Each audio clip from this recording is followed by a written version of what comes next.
Então, para começar, gostaria de agradecer especialmente a presença dos convidados que a gente tem aqui com a gente. A gente está com o Daniel Montadon, especialista em planejamento urbano da ONU Habitat, a Flávia Bela Guarda, assessora de mudança do clima do ICLEI América do Sul, o Edgar Salinas, executivo principal para mudanças do clima da Diretoria de Sustentabilidade, Inclusão e Mudanças Climáticas do CAF, o Banco de Desenvolvimento da América Latina.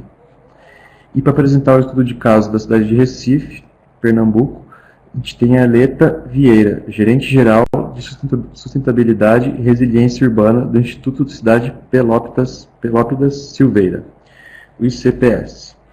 Sejam todos muito bem-vindos e muito obrigado pela disponibilidade.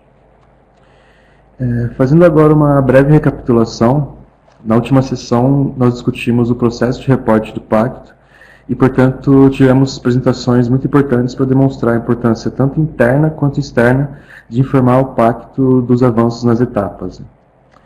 E essa importância ela vai desde a estruturação de políticas públicas locais até o alinhamento com agendas de desenvolvimento global, como os ODS ou o Acordo de Paris. Além de demonstrarmos também a importância, a gente também apresentou as plataformas oficiais de reporte e fizemos uma espécie de guia dentro de cada plataforma sobre como fazer esses reportes. Então, nessa sessão, o foco são as partes interessadas, ou os stakeholders, para quem está mais familiarizado com o termo em inglês. A gente vai passar, portanto, as questões mais importantes quando lidamos com esse assunto, que são elas: quais partes deveriam ser envolvidas e como envolvê-las. Vamos discutir também os modelos de governança, que são muito úteis para o planejamento de ações climáticas, e apresentaremos os benefícios de incluir critérios de mudança climática, investimentos e tomada de decisões de infraestrutura. E, finalmente, para encerrar as apresentações, vamos ter a exposição da experiência da capital do estado de Pernambuco, Recife. Então, eu desejo a todos uma ótima sessão, e para iniciar as apresentações, gostaria de chamar o Daniel Montandon para tratar dos primeiros pontos de hoje.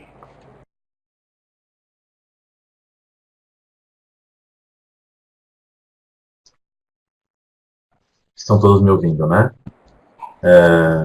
Bom dia e boa tarde a todos. Gostaria de agradecer a oportunidade de participar do webinar. É o segundo momento que eu estou participando agora, compartilhando em português. A gente acho que tem dois momentos aí de participação. Queria saudar todos os participantes e também os meus colegas aí de palestra. A minha apresentação, ela vai se pautar. Acho que é importante a gente fazer um recorte. Já vou utilizar, inclusive, aqui a apresentação. Né? Então, a ideia é falar. Não vou me aprofundar na governança, de fato, mas a ideia é falar um pouco de algumas frentes, alguns temas que eles vão proporcionar o engajamento de uma série de espaços institucionais de governos, principalmente de governos, para a gente poder dar conta da gestão do impacto da mudança climática no urbano. É necessário fazer um recorte, né? Porque não necessariamente vamos nos debruçar, não estamos falando de questões ambientais só, nós estamos falando, me parece, de questões afetas às mudanças climáticas. Então, eu entendo, por exemplo, que a questão de resíduos sólidos ela é um aspecto bastante importante de questão ambiental nas cidades, mas eu não sei exatamente o quanto, por exemplo, que ela tem destaque ou protagonismo em questões afetas às mudanças climáticas.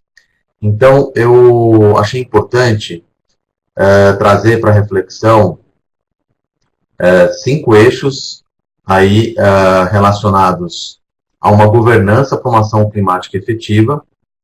Esses eixos eu acho que eles acabam incorporando um conjunto de atores, de saberes, inclusive, importantes aí para enfrentamento do tema. O primeiro deles é a gestão integrada de riscos e desastres. Eu acho que esse termo é um termo construído, cunhado por várias instituições especializadas no tema. Ou seja, nós não tratamos somente de evitar os desastres, mas a gente vai fazer a gestão do risco porque a gente tem um passivo bastante grande nas cidades latino-americanas. E, basicamente, o foco está em prevenir mortes e perdas econômicas. A ideia depois é passar para cada um desses temas e ver como é que a gente envolve os atores, quais são as principais instituições a estarem envolvidas. Outro ponto bastante importante é a mobilidade urbana sustentável, transporte, espaços públicos, a regulação urbana, porque, de fato, é a medida mais importante em boa parte das cidades para reduzir o consumo da energia poluente. Me parece que talvez cidades que elas tenham um consumo de energia elétrica, que ela é originada por um processo de produção poluente, talvez na matriz desse município o transporte não seja aquele com maior peso na emissão dos gases poluentes. Contudo, de um modo geral, nas cidades, é o transporte, e principalmente o transporte individual, que vai acabar tendo um maior impacto, uma maior pegada aí na geração de energia poluente. Então, mobilidade urbana acaba dando resposta para uma questão de mudança climática que, às vezes, a gente não se dá conta da importância dela. Existem também outras medidas para reduzir o consumo da energia poluente, né? Vou pincelar algumas delas aí também na minha apresentação. O quarto ponto é o potencial da regulação do uso do solo na ação climática, o ordenamento da cidade, a forma como a gente organiza a cidade vai fazer uma diferença bastante grande. Uma ocupação compacta, ela vai de fato reduzir deslocamentos, frequência de deslocamentos e também a extensão dos deslocamentos. E isso tem uma repercussão bastante grande na emissão. Eu vou depois mostrar um dado comparativo, acho que muitos talvez já conheçam, que é aquele exemplo que compara Atlanta e Barcelona. E temos também aí, eu acho que um outro eixo, que é o eixo de preservar, proteger e qualificar o meio ambiente, né, como fazer a gestão da água no meio urbano, como preservar a biodiversidade, como expandir a cobertura vegetal nas cidades. Eu acho que são ações bastante importantes, que elas ajudam a nós evitarmos a reduzir ilha de calor. Eu acho que elas ajudam a boa gestão da água, o bom sistema de drenagem, ele também ajuda a gente não ter o efeito negativo das enchentes. Então, eu acho que tem todo esse arcabouço também nesse último tema, que é a preservação, proteção e qualificação ambiental. Vamos dar uma passada por cada um deles. Primeiro, gestão integrada de riscos e desastres. No caso, principalmente do Brasil, é fundamental a gente envolver todas as organizações públicas da Defesa Civil, em todos os níveis de governo. A Defesa Civil é praticamente o órgão que ele vai ter capacidade de resposta. É aquele órgão que vai poder disponibilizar, eu acho que toda a logística para conseguir dar resposta nas situações de eventos extremos, nas situações de secas, nas situações, enfim, em que a mudança climática está gerando impacto nas cidades. Então, acho que esse é uma primeira parte, né, um tipo de órgão público a se envolver. Também é fundamental envolver os organismos públicos responsáveis pelo mapeamento e planejamento urbano, para elaborar cartas geotécnicas de aptidão à urbanização. Temos que ter os especialistas em geotecnia, em geologia, mas também em planejamento urbano. Então, tem que envolver os CPRM, tem que envolver os órgãos que têm uma expertise nesse assunto na esfera estadual, as universidades também, e, claro, os municípios que fazem o planejamento urbano, os órgãos municipais responsáveis pelo planejamento urbano, porque eles precisam organizar internamente uma cultura de fazer um mapeamento, de fazer, de fato, uma regulação do solo relacionada a prevenção, principalmente, identificação das áreas de risco. Envolver os principais órgãos públicos relacionados à previsão do tempo, à previsão meteorológica, né? Porque de fato, quando você organiza um sistema que ele consegue identificar, né, com mais precisão a probabilidade de ocorrência de uma chuva mais intensa, você consegue, esse sistema articulado com o sistema de alerta, ele consegue trazer uma informação mais rápida do risco de chuva, de intensidade de chuva numa localidade, para acionar a defesa civil e desocupar algumas casas, enfim, ter algumas ações estratégicas no campo da contingência ali daquela situação. Então, precisa envolver os órgãos como o INPE, enfim, os órgãos que eles estão fazendo a previsão, e também criar situações de monitoramento do risco, as situações de probabilidade de chuva, e articular isso no sistema de alerta, né? Isso a gente já tem na esfera nacional, foi uma coisa estruturada aí e teve investimento nisso nos últimos anos. É fundamental ter, então, como comentei, essa integração de sistemas de previsão meteorológica e defesa civil, porque ele tem essa capacidade, quanto mais rápido chega a informação para quem está coordenando a resposta, melhor o desempenho para se evitar mortes e perdas econômicas, principalmente mortes. Perdas econômicas talvez nem tanto, mas principalmente mortes. E também é importante envolver todos aqueles que estão envolvidos, têm uma competência institucional para executar obras de infraestrutura, né, para fazer intervenção em favelas, assentamentos precários, em grotas, enfim, em uma série de situações em que existe o risco que muitas vezes você consegue intervir ali e mitigar ou anular o risco. Então, essas são as ações aí relacionadas à gestão integrada de riscos e desastres. Aqui, no Plano Nacional de Gestão de Riscos e Desastres, ele identifica claramente os 4 elementos. Então, a gente tem que ter prevenção, né? Então, obras estruturantes, o mapeamento, como eu comentei, o monitoramento e alerta, né? E a capacidade de resposta. Isso eu acho que está no nosso que eu acabei de comentar. E um exemplo aí nesse slide, que é a Carta Geotécnica de Aptidão à Urbanização, que ela tem essa função de evitar que se autorize construções, que se implante infraestrutura em áreas que têm uma grande suscetibilidade à ocorrência dos processos geológicos com grande potencial de destruição. E também a fazer ações nas áreas onde já existe o risco instalado. No caso da mobilidade urbana sustentável, acho que é importante a gente lembrar, é evidente que precisamos melhorar o serviço de transporte público, por exemplo, reduzir a emissão dos gases relacionados por exemplo, aos ônibus e aos próprios automóveis que estão envolvidos no transporte público, mas também, é claro que quando a gente implementa um monotrilho, que ele utiliza o trilho de fato, né, e não o pneu, e quando a gente envolve outros meios de transporte com energia elétrica, nós estamos reduzindo as emissões. Mas tem uma outra questão da mobilidade urbana, que é, sobretudo, aquela questão de você mudar a matriz de mobilidade, transpondo, né, ou fazendo migrar, reduzir o número de viagens de automóvel individual e trazendo essas pessoas mais para o transporte público coletivo. Esse é um desafio, e também tem outro desafio, que é como organizar a cidade, a forma urbana, para ela ter também uma grande contribuição do ordenamento territorial para o tema dos deslocamentos na cidade.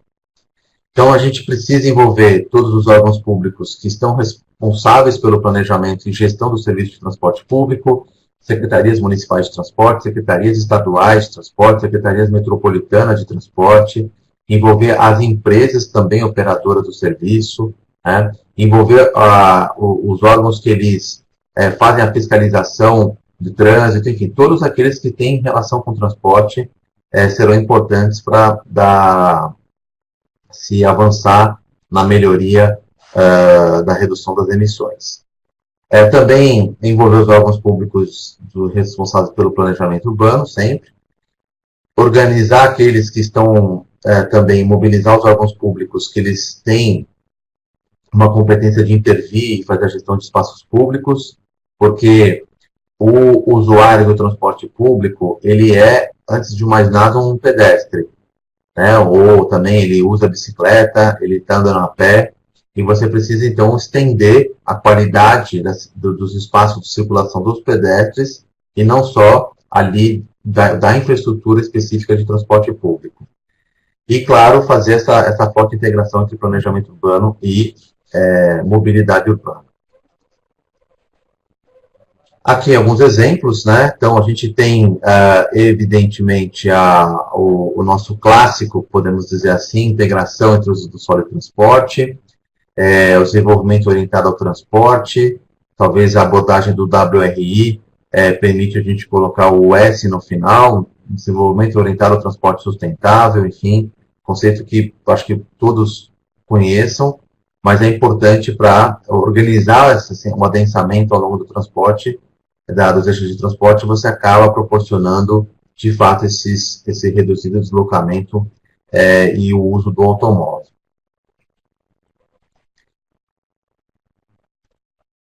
Outro aspecto que eu acho muito importante, e aí já começo aqui até a fazer uma provocação para todos, é que lidar com mudanças climáticas nas cidades, nós não vamos criar uma secretaria municipal de gestão de mudanças climáticas, porque ela precisa reverberar, estar presente de forma transversal em todas as políticas públicas. Tem que estar na Secretaria do Meio Ambiente, precisa estar numa Secretaria de Planejamento Urbano, precisa estar numa Secretaria Municipal de Transporte, no órgão responsável pela gestão do trânsito, precisa estar, evidentemente, também nas secretarias que tomam decisão sobre os investimentos na cidade, fazenda, planejamento.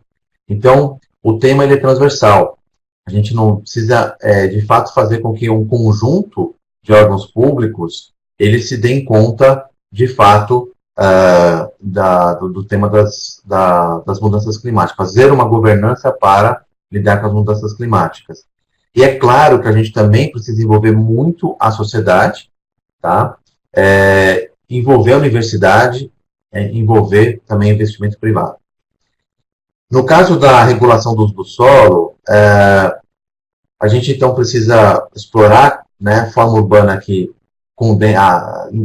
concentra o adensamento ao longo dos eixos de transporte, explorar uma forma urbana compacta, né, promover a mescla de usos, evitar a expansão da urbanização, desenvolver estrutura de apoio à mobilidade urbana sustentável e também de desestímulo ao uso do intensivo do automóvel e adotar mecanismos e instrumentos de gestão da valorização do solo.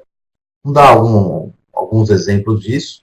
Vou emprestar aqui o conceito do WRI, de cidade compacta, conectada e coordenada, que é justamente você ter a compactação da forma urbana, mas, claro, que dispor de uma rede de transporte ali bastante potente, tá? Que ela tem, então, uma intensa conexão. Em contraponto, a cidade 3D, que seria, vamos dizer assim, a antítese desse conceito de cidade 3C. Esse aqui é um exemplo interessante, Atlanta e Barcelona, que mostra que para uma mesma ordem de grandeza de população, 5 milhões de habitantes, Barcelona ocupa 648 km², enquanto Atlanta 7.692 km². E, evidentemente, Barcelona emite muito menos gases poluentes, de forma absoluta, né, 1,16 toneladas, enquanto Atlanta 6,9.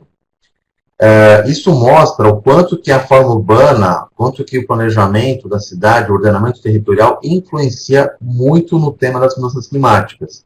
Porque só a própria configuração territorial de Barcelona, ela, comparada à de Atlanta, ela já traz uma contribuição bastante significativa aí para a redução das emissões. Então, forma urbana compacta tem multiplicidade de virtudes. Quando a gente fala de estrutura de apoio, mobilidade urbana ativa, a gente está falando do seguinte: facilitar que o cotidiano das pessoas, no cotidiano das pessoas, se consiga utilizar a bicicleta.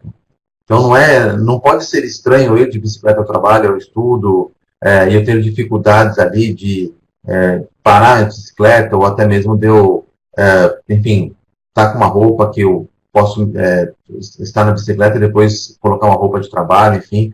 Então, prever vestiários para o usuário de bicicleta, isso já existe na legislação de São Paulo, já existe na lei de zoneamento de São Paulo. A exigência de bicicletários para projetos novos também existe. No caso de São Paulo, inclusive, o número de bicicletas a ser adotado não é uma porcentagem do número de vagas de automóvel, mas uma porcentagem, uma proporção em relação à área construída, né? Então, você pode não ter vaga de automóvel, mas ter vaga de bicicleta. Então, isso aqui é uma medida bastante importante. Avançando para o último tempo, o último tópico, né? Então, preservação, proteção e qualificação ambiental. É fundamental envolver, então, todos os organismos públicos do meio ambiente, né, em todos os níveis de governo. Claro que a gente não vai focar no caso do ambiente urbano, a gente não vai se preocupar tanto com o tema das queimadas, da supressão de vegetação, de forma geral no território do município. Então, mas a gente vai englobar todos os órgãos ambientais que estão fazendo fiscalização, controle, fazem a gestão da água, o planejamento, fazem a gestão de parques, espaços públicos, né?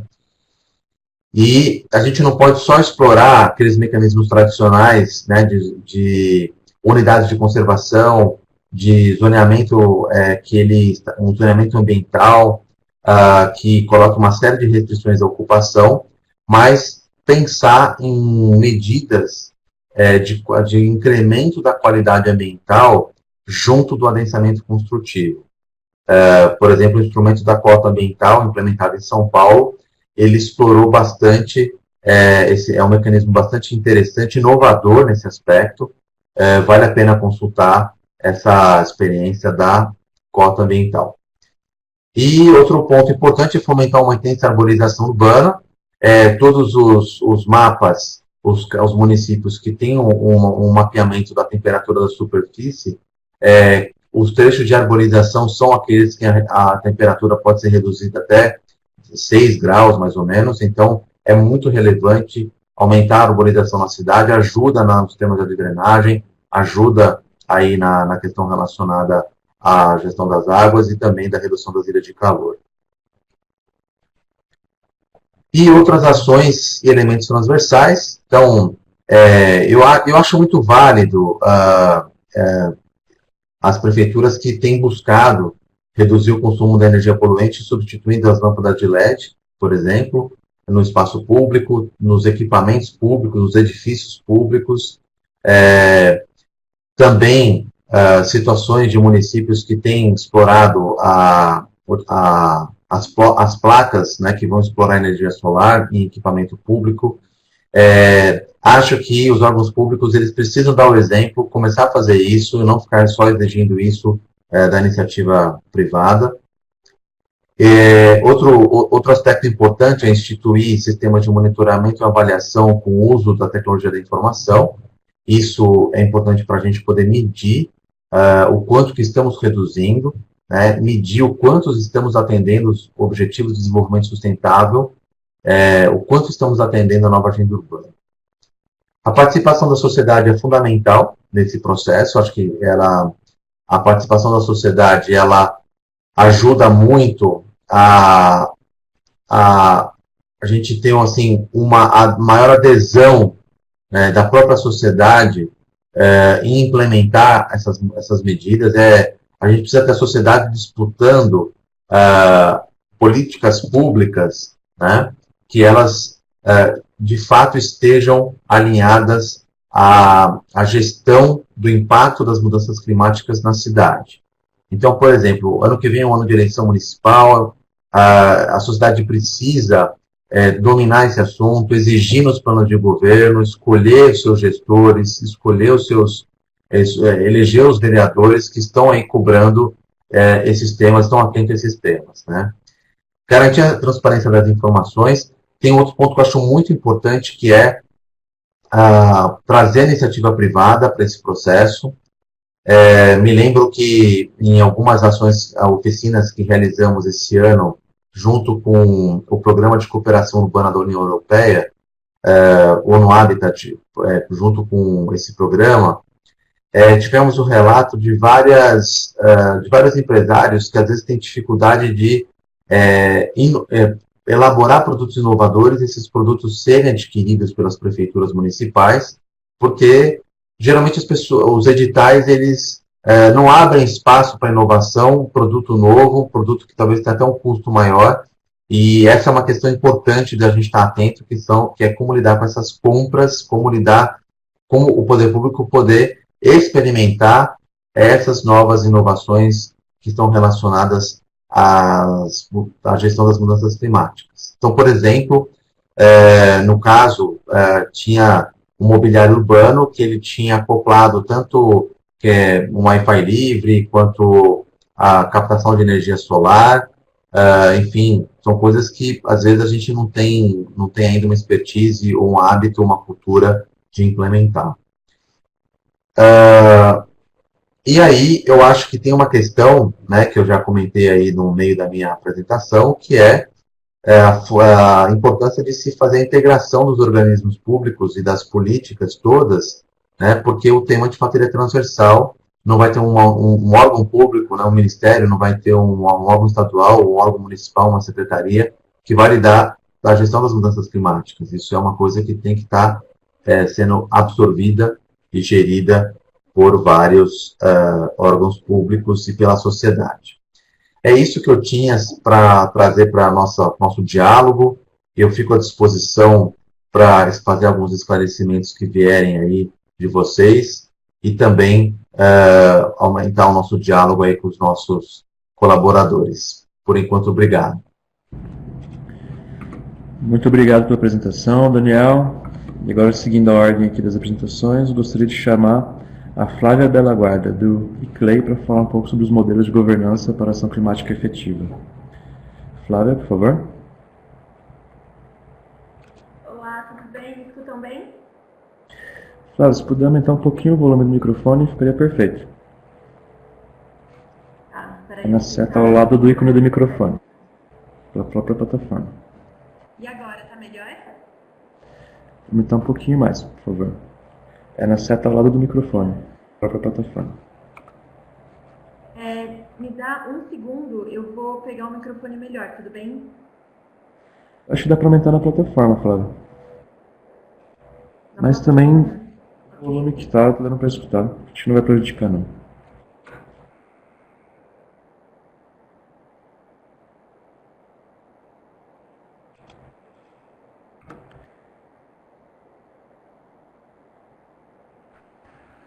E agora? Perfeito. Ótimo. Obrigado, Flávio. Imagina. Bom, já fui apresentada, mas eu sou a Flávia, assessora do clima aqui do ICLEI. E é muito pertinente eu entrar nessa segunda parte, porque o Daniel ele encerrou um pouco a fala dele, falando dessa questão da importância de integrar organismos públicos para tratar da agenda climática. E é muito isso que eu vou trazer hoje para conversar com vocês.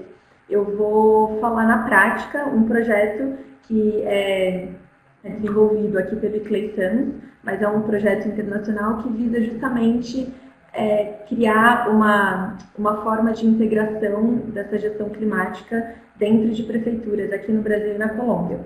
Então, eu vou apresentar para vocês só, bem por cima, o Urban Life, que pode ir passando. Sou eu que passo? Ou é você que passa o slide? Ah, ok. Você pode controlar a partir da barra. Ah, ok. Tá, maravilha, obrigada. Bom, como já foi falado, a agenda climática ela é interdisciplinar e por esse motivo é muito difícil a gente tratar ela de uma forma única e fechada, como se fosse criar uma secretaria única em relação a isso. Então, o Urban Labs, que é um projeto que é o carro-chefe aqui do ICLEI, ele vem justamente para desenvolver esse assunto juntamente com as prefeituras. O Urban Labs, ele é financiado pela União Europeia e é desenvolvido em parceria com o ICLEI e a ONU Habitat. E o principal objetivo dele é auxiliar as cidades no desenvolvimento de uma economia de baixo carbono. E dentro disso, a gente passa a entender as cidades peculiarmente, como cada uma funciona e como a gente pode auxiliá-las no desenvolvimento desse programa e no desenvolvimento de políticas públicas com foco em clima. Aqui, só para mostrar para vocês onde o projeto atua, nós aqui do Icleisan somos responsáveis por desenvolver esse projeto no Brasil e na Colômbia. No Brasil nós temos 8 cidades, na Colômbia nós temos 7, e inclusive Recife, que vai entrar em breve, é uma das nossas cidades urban-led, onde a gente já atua com eles desde a primeira fase. O projeto ele iniciou em 2012, na primeira fase, até 2016, e nós estamos na segunda, que é de 2017 até 2021. E a gente está num momento muito importante de implementação de políticas. A base do nosso projeto é a metodologia Green Climate Cities. A gente passa por 3 fases, que é analisar, agir e acelerar, e dentro de cada fase a gente vai construindo juntamente com as prefeituras a nível local, auxiliando essas prefeituras para que elas consigam se estruturar de uma forma bem sólida, fazendo com que elas caminhem sozinhas, sabe, nessa estruturação de uma estratégia de economia de baixo carbono. E a gente recomenda, como parte principal da estruturação desse projeto, a gente recomenda que as prefeituras elas iniciem no programa delas, com Urban-led, criando um grupo de trabalho, que é essa estrutura de governança, onde a gente tem um grupo de trabalho trazendo atores locais e o Comitê de Mudança do Clima, que são grupos diferentes, porém que trabalham em sinergia.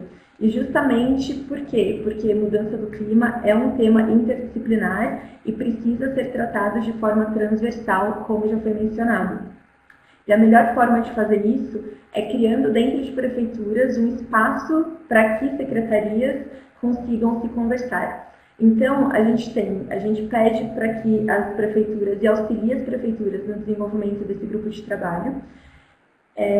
E o grupo de trabalho, o que a gente pede para eles é que ele seja obrigatório. Então, todas as cidades urban-led aqui do Brasil e da Colômbia e de outras partes do mundo, um dos primeiros passos é que eles criem esse grupo de trabalho. Ele precisa ser, sim, obrigatório, ele precisa ter um corpo técnico envolvido dentro de diversas secretarias e precisa ter uma coordenação que auxilie na implementação das atividades com reuniões mensais. E a gente está sempre fazendo esse follow-up com as cidades para entender como que estão sendo as reuniões, para pedir as atas do grupo de trabalho, pedir a lista de presença para que a gente saiba quem foram as secretarias desenvolvidas ou se realmente a gente está conseguindo manter um corpo interdisciplinar. Uma vez que esse grupo de trabalho é formado, ele precisa ser formalizado e via decreto. E uma vez que é via decreto, a gente passa a ter uma maior...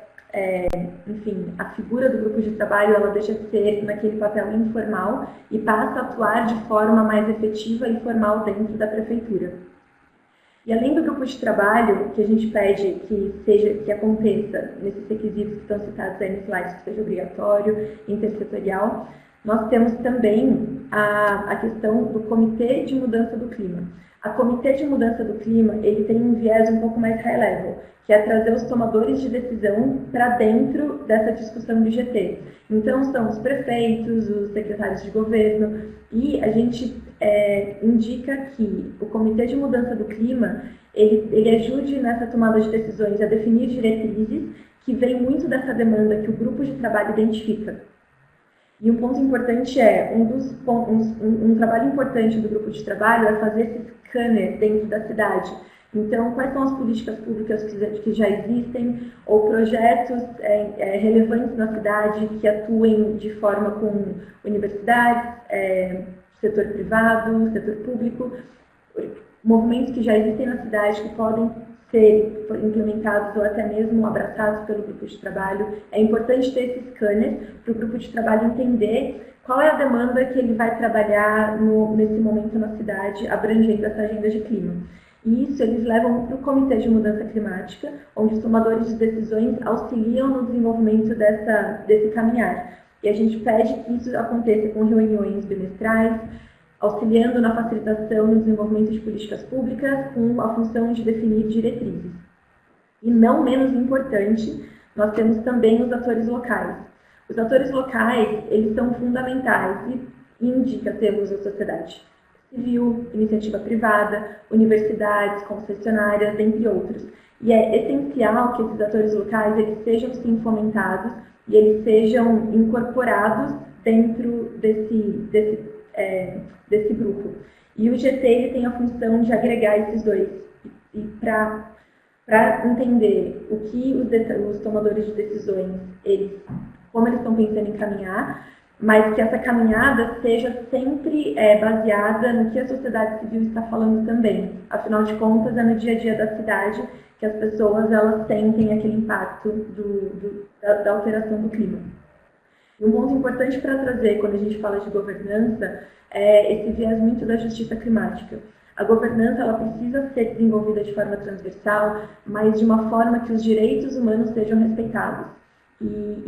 Ainda é um tema muito novo para a pauta, é um movimento novo que está surgindo, mas uma vez que governança ela é desenvolvida, é baseado nesse exemplo que a gente dá pelo Urban Life, que a gente vê que funciona e é efetivo, de criar esse grupo fomentando diversos atores da sociedade civil, de nada vale uma política desenvolvida se os direitos humanos não são respeitados. E são eles os direitos humanos serão os mais afetados com toda essa mudança que vem acontecendo. Então é importante trazer esses princípios para a base das implementações, tanto do GT como um todo, como das políticas desenvolvidas. E como o ICLEI, pelo Urban Labs, e também por outros projetos que a gente desenvolve, a gente tem a gente consegue olhar para as prefeituras lá de dentro, então a gente entende o dia a dia deles e as dificuldades que eles passam. Então eu trago aqui um pouco dos desafios que as prefeituras elas enfrentam.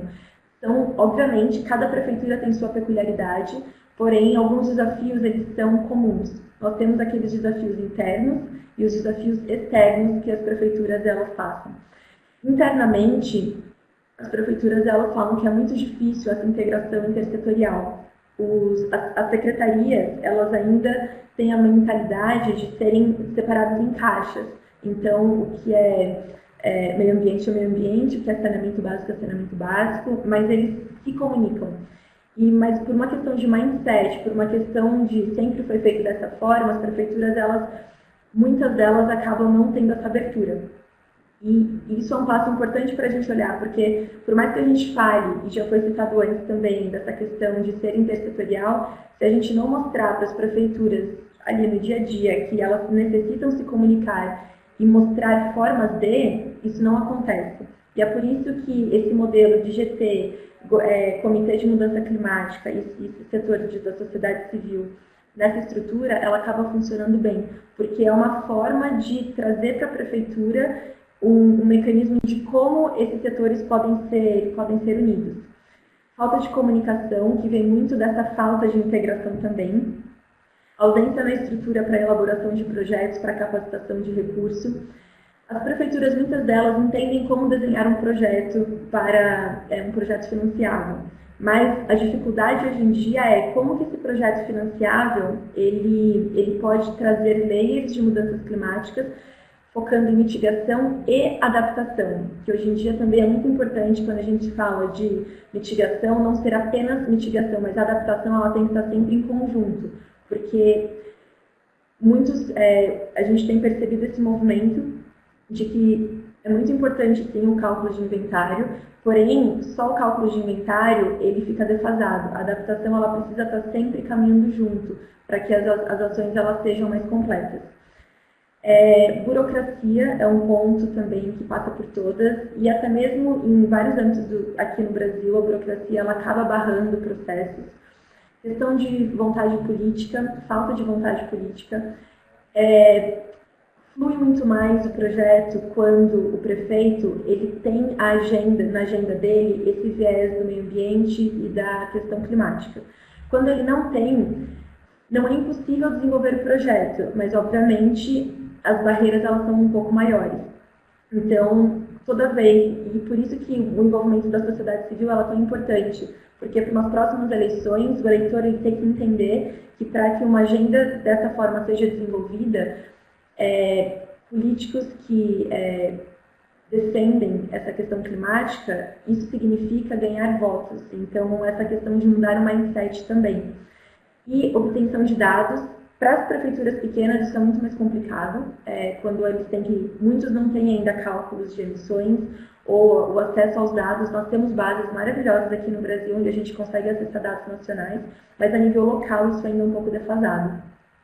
E dificuldades externas em comum que as prefeituras encontram é essa questão, exigências para captação de recurso. Cada captação exige uma forma de ser entregue os projetos, e para eles, como não tem braço técnico suficiente, acaba sendo um problema. Descontinuidade administrativa nos diferentes níveis de governo. Então, é o que, enfim, a gente sempre acompanha no Brasil. Uma agenda está caminhando muito bem, mas muda o governo, essa agenda para, inicia uma outra, então a continuidade disso acaba sendo um problema, e as cidades acabam perdendo muito com isso. Falta de clareza de informações dos organismos financiadores. Isso vem muito de uma comunicação dos dois lados. E o UrbanLex, a gente está querendo suprir um pouco esse gap, então a gente está criando um laboratório de finance para auxiliar as cidades a desenvolver projetos financiáveis, trazendo mitigação e adaptação para dentro disso, auxiliando as cidades a como escrever esses projetos para que os financiadores eles não sintam essa dificuldade, e também para que as cidades elas entendam um caminho a se fazer isso. Para esse segundo semestre, esse laboratório vai ser iniciado, e a gente quer até o ano que vem já estar implementando projetos com cidades dentro desse lab de finance. E a questão de prestação de contas complexos, a prefeitura ela já tem todo um sistema de prestação de contas, todas têm a sua estrutura, mas por questões de deficiência técnica, de braço técnico, não de deficiência técnica do corpo da prefeitura, mas número de pessoas trabalhando, isso acaba dificultando um pouco também na hora de prestar contas, e, de novo, são ferramentas distintas que eles precisam atuar, e isso acaba atrapalhando. E, finalizando, o que a gente fala, o que eu citei, inclusive, anteriormente, em relação a esse mapeamento, as cidades, uma vez que elas entendem o papel crucial que elas têm no desenvolvimento da agenda climática, e quando elas entendem essa questão intersetorial, quão importante é para que isso seja desenvolvido, a gente auxilia eles nesse mapeamento.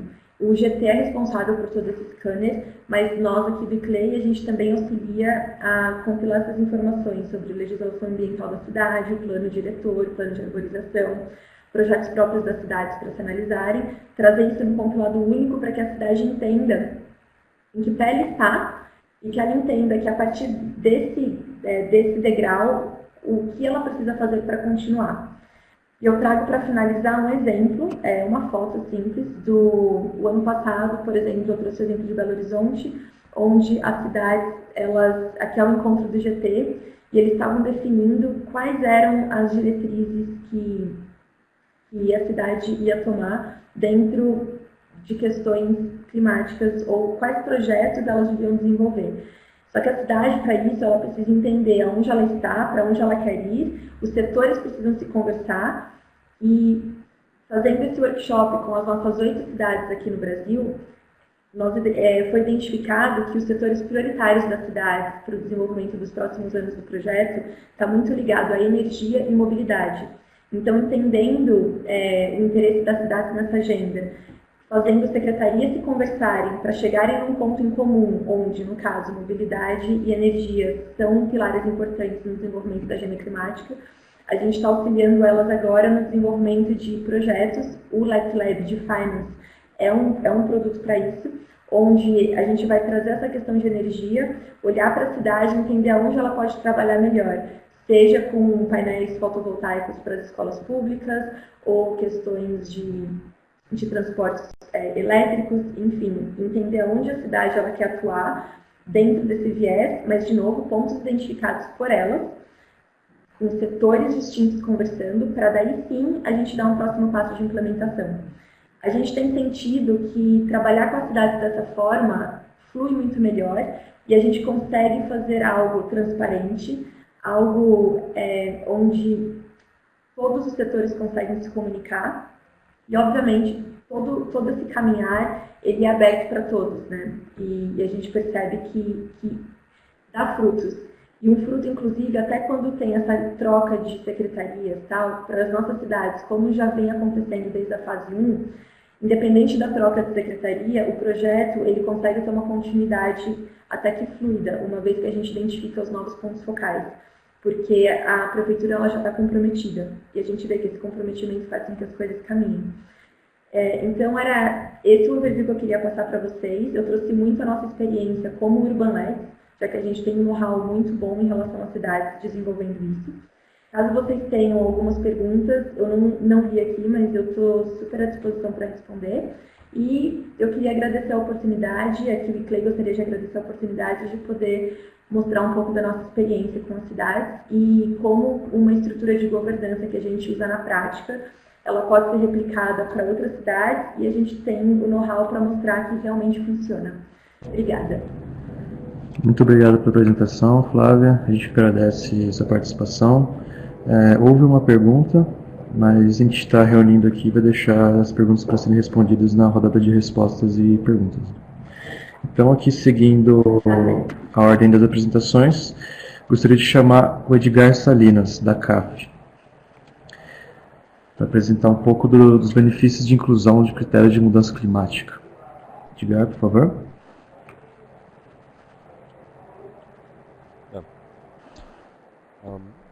Bom dia, ainda está aí montando a apresentação, Fábio. Espera um pouco. Já, pronto. Oi? Primeiramente, eu gostaria de agradecer aí aos organizadores, ao Programa de Cooperação Urbana, à União Europeia pelo financiamento da iniciativa, aos amigos palestrantes, é muito boas essas palestras, e naturalmente aos participantes pelo seu tempo para assistir o webinar. Também parabenizar os organizadores. Eu acho que a sequência das palestras está ficando muito boa. Aí, primeiramente, a gente teve a apresentação do Daniel, tipo assim, um marco conceptual daquelas considerações que são relevantes nas questões da governança da agenda climática, principalmente assim, tipo com um objetivo em governos subnacionais. E aí a Flávia da ICLEI apresentou tipo os desafios nesses modelos de governança, a relevância de trazer a política, a definição dos decretos, das portarias, aqueles desafios da separação das secretarias dentro das prefeituras. A gente tem muito desses problemas aí no momento de estruturar financiamentos. Essa coordenação é muito relevante. Então, agora eu gostaria de compartilhar com vocês um pouco da experiência da CAF. A CAF é um banco de desenvolvimento para a América Latina, mas temos muitas operações e empréstimos aqui no Brasil. Então, principalmente a minha fala estaria assim focada nos benefícios da inclusão dos critérios de mudanças climáticas em investimentos e tomada de decisões ao respeito de obras civis, infraestrutura. O meu nome é Edgar Salinas, eu trabalho com a CAF aqui no escritório de Brasília, como especialista de mudanças climáticas, principalmente em finanças, financiamento verde, sustentável, financiamento climático. Vou explicar a diferença daqui a pouco. Aí a palestra ou a apresentação teria um pouco apresentar para vocês que o que é a CAF é um banco de desenvolvimento regional, os critérios de financiamento verde. Aí fariam parte desses critérios os critérios de financiamento climático e quais que seriam os benefícios e como que a gente aqui dentro da CAF está tentando incorporar esses critérios na estruturação dos projetos. Então, a CAF é um banco de desenvolvimento é bem mais pequeno que o BNDES, acho que a Caixa tem um capital ainda maior. Mas a nossa função, o nosso papel é semelhante ao papel do BID, Banco Mundial, empréstimos com os governos, seja em nível federal, estadual ou municipal. Temos presença na região e eu acho que é uma vantagem porque a nossa presença permite que os nossos clientes possam aproveitar as experiências de aquilo que está acontecendo na região. Então, por exemplo, se a gente estruturou um projeto de transporte, sei lá, em Lima, Peru, não deu certo. Então, a gente já tem uma lição para fazer os ajustes que sejam necessários se a gente faz um tipo de investimento semelhante em São Paulo. E assim. Então, isso que eu coloquei aí permite o nosso modelo uma troca, um intercâmbio de experiências.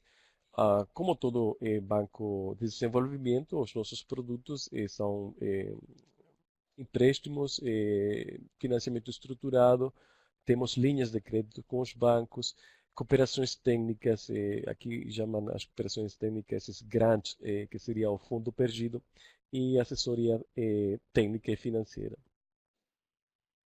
Tá. Quando a gente teve essa conversa com o Fábio, Fábio, que você gostaria que a CAF possa apresentar durante o webinar? E foi isso, quais que seriam os benefícios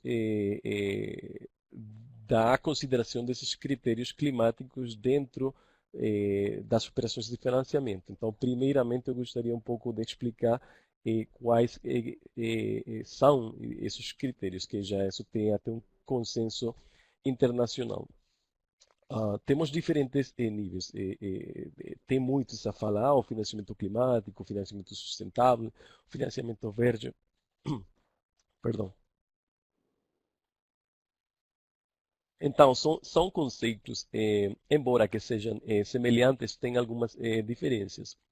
Quando a gente fala do financiamento climático, ele se refere principalmente a investimentos em mitigação, atividades de mitigação. Já aí o Daniel explicou muito disso, tipo investimentos em transporte, energia renovável e o financiamento em operações de adaptação, tipo um sistema de macrodrenagem para a prevenção de alagamentos e inundações.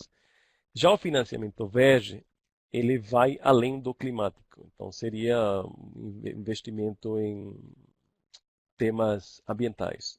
Por exemplo, a gestão dos resíduos sólidos municipais.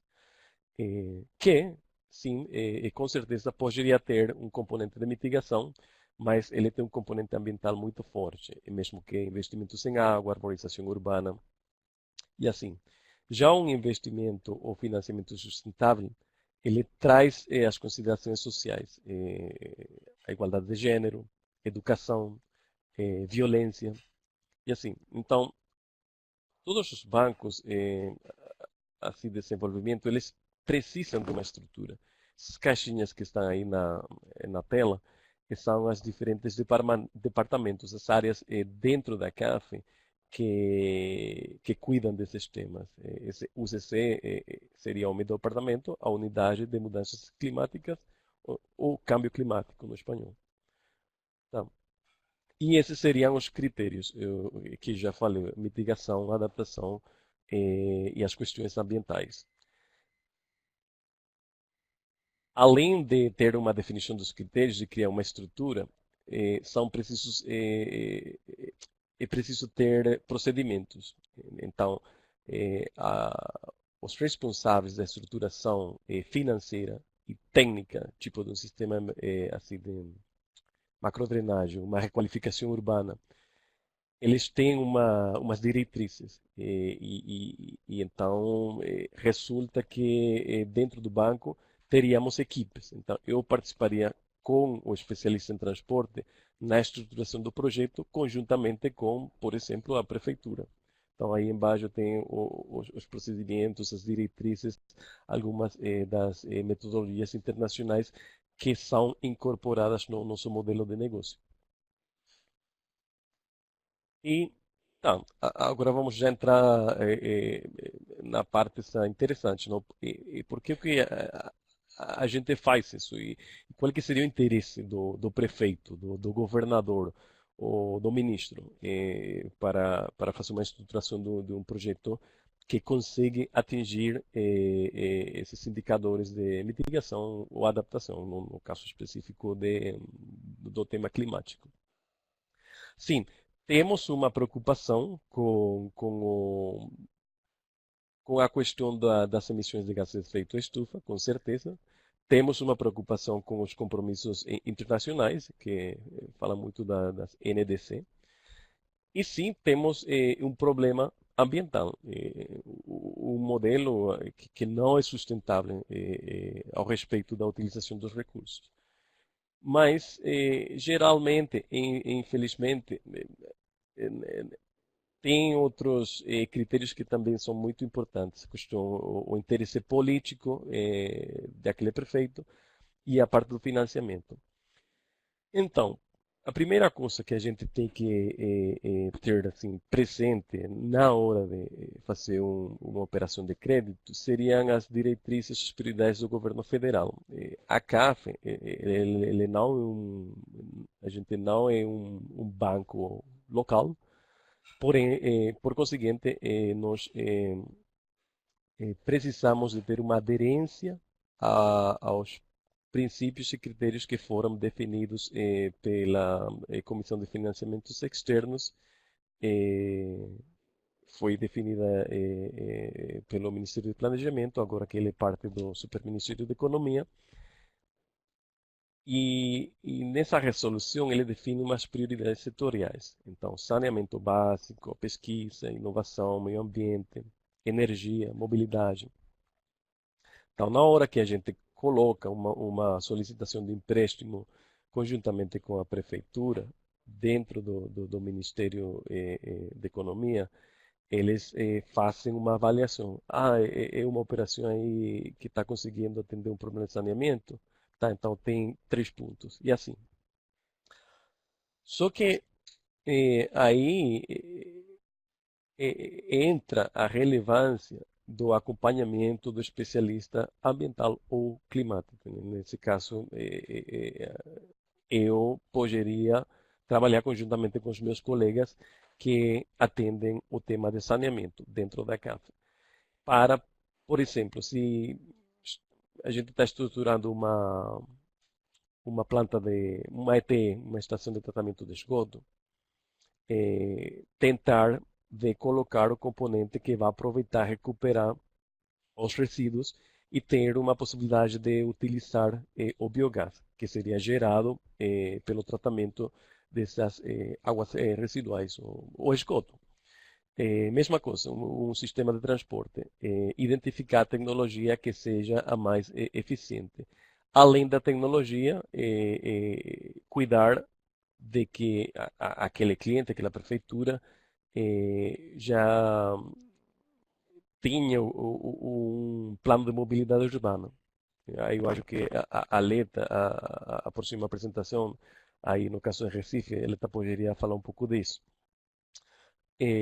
Então, primeiramente, as prioridades do governo federal, porque é um requerimento para os bancos estrangeiros.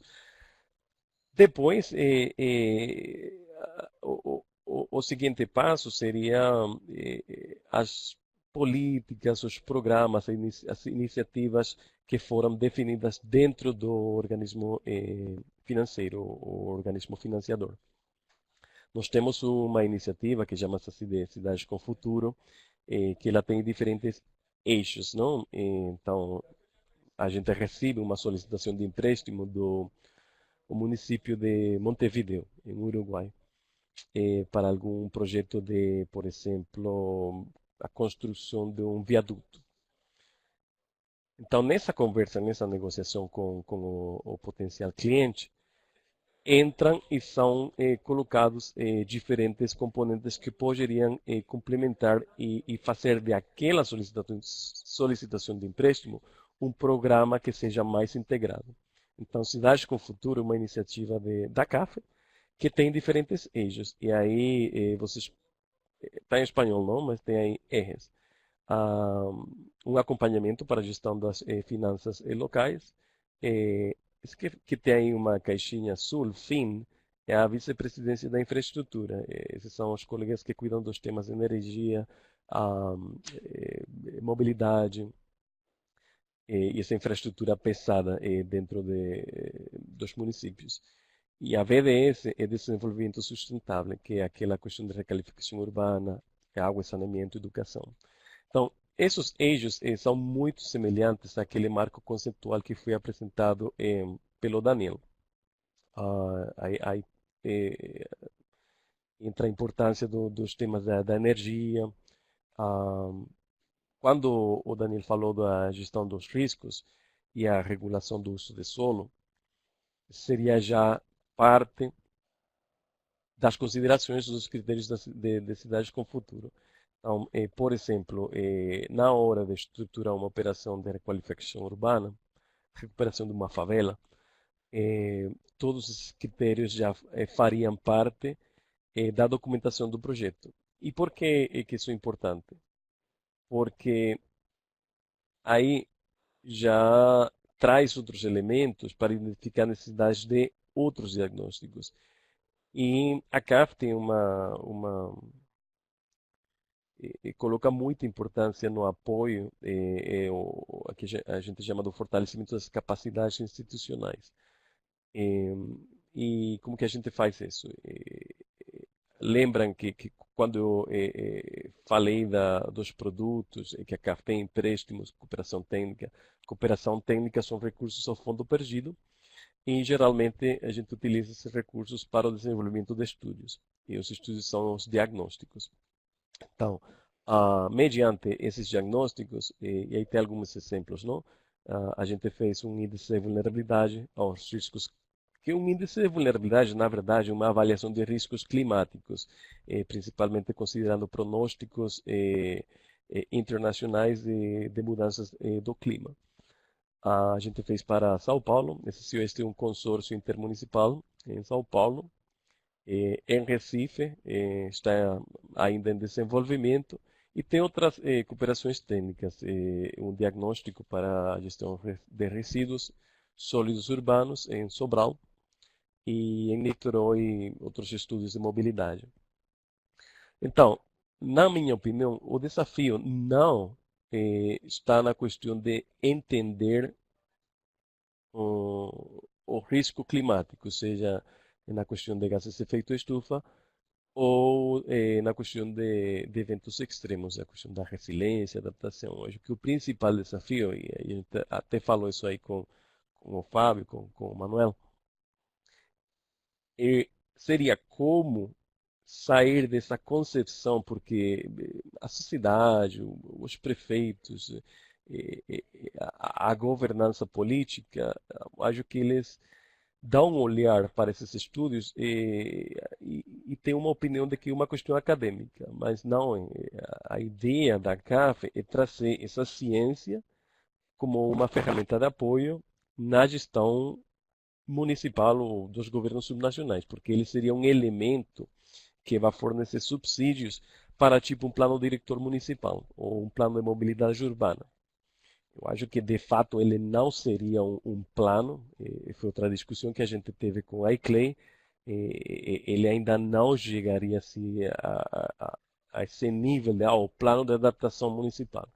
Acho que principalmente o objetivo, a importância desses diagnósticos seria de fornecer algumas indicações para aqueles instrumentos, ferramentas que já existem dentro da legislação. Então, depois de fazer essa transformação, essa mudança na cabeça da sociedade, dos prefeitos, dos governadores, o seguinte passo é como trazer as conclusões desses estudos e conseguir montar um projeto, seja estrutural ou não estrutural. Por exemplo, estrutural, já falei, coloquei alguns exemplos, não? Requalificação urbana, ah, macrodrenagem, infraestrutura verde, energia, transporte e tal, mas também os estudos de mudanças climáticas, eles poderiam apontar a necessidade de um ajuste na regulação. Olha aí, o plano de mobilidade foi criado já há, sei lá, 15 anos. A realidade é diferente. A cidade cresceu. Ou tem uma regulação para a construção que já ela ficou obsoleta, né? Não considera materiais, uso de energia, iluminação natural e tudo isso. Então, é só para esclarecer que os diagnósticos, embora que eles apontam a identificação de obras de infraestrutura, eles também têm uma relevância na identificação de necessidades de, de ajuste na regulação. E assim, outro exemplo, a gente tem uma parceria com a AFD, que é a Agência Francesa de Desenvolvimento. Eles pegaram uns recursos da União Europeia, tipo semelhante assim com o programa de cooperação urbana. E além dos recursos da CAF, que são próprios da CAF, que são das utilidades do banco, que são colocados nessas cooperações técnicas, a gente também trabalha com recursos da União Europeia e outros parceiros financeiros. Esse seria tipo o portfólio da CAF, então vocês podem dar uma olhada aí na tela. Cada operação, cada empréstimo, ele vai atingir diferentes necessidades dentro dessa prefeitura, dentro desse estado. E já com a documentação dos diagnósticos de um inventário aí de gases de efeito estufa, uma avaliação de riscos, identificando hotspots de inundações, a gente consegue ter uma conversa mais técnica na questão financeira com parceiros como o GIF, o Green Climate Fund, que a Flávia também tocou um pouco do tema, não? Do acesso ao financiamento. E na conclusão da minha fala, um dos objetivos principais e dos benefícios da consideração dos temas climáticos é, é precisamente ter o acesso a um financiamento que é mais competitivo. Quando a gente fala de um financiamento concessional, estamos nos referindo a um financiamento com uma taxa menor ou um prazo extendido. Então, isso é de muita importância para um prefeito, porque, tipo, uma redução de taxa libera muito recurso para o orçamento da prefeitura. E poderia virar que o programa poderia incluir outros componentes, a diferença de fazer um empréstimo que não tem essa taxa reduzida, ou libera recurso para outras necessidades do orçamento municipal. Então, outros temas, a CAF tem um programa de bons, que é uma emissão de, de carteira dos nossos projetos que já são verdes, permite também alavancar recursos dos inversionistas privados. Mas, mais uma vez, baseado nesses projetos que conseguiram incorporar os critérios climáticos dentro da superação. Então, tem muito apetite dos investidores privados nesse tipo de operações. Então, eu vou parar aí para já dar continuidade à sequência das palestras. A gente está trabalhando aí com o Recife, tem muita coisa acontecendo na agenda climática, tanto na questão de gases de efeito estufa, quanto nos temas de vulnerabilidade. Então, espero que a minha fala possa esclarecer alguns dos temas, não? Das questões de governança que foram colocadas pela Flávia e como elas são relevantes e importantes na hora de estruturar uma operação para um investimento público. Obrigado. Muito obrigado, Edgar. E agora, seguindo com as apresentações, eu vou chamar a Aleta Vieira para apresentar o estudo de caso de Recife. A Carla? Olá, tá dando para me ouvir? Sim, dando para ouvir perfeitamente. Oi. Bom, queria primeiro agradecer ter sido convidada para esse webinar e agradecer também a companhia que vocês me deram para estar aqui. Eu me sinto meio em casa, estando com o Daniel, está conosco na construção do plano diretor do Recife, da revisão de todo o plano de ordenamento territorial. Então, na fala dele, eu identifiquei várias das coisas que a gente está trabalhando aqui, né? O Edgar é um parceiro já, junto com a CAF, é um parceiro da Prefeitura de longa data, junto com a CAF, com os movimentos e buscas do Edgar, a gente fez o Pegadas da Cidade, está fazendo índice de vulnerabilidade. A Flávia do ICLEI, atualmente o Geraldo Júlio, que é o nosso prefeito, é o presidente do ICLEI, então nós temos uma parceria muito próxima, né? Então, espero que essa apresentação sobre as experiências do Recife possam passar um pouco de tudo isso que foi falado aqui hoje, né?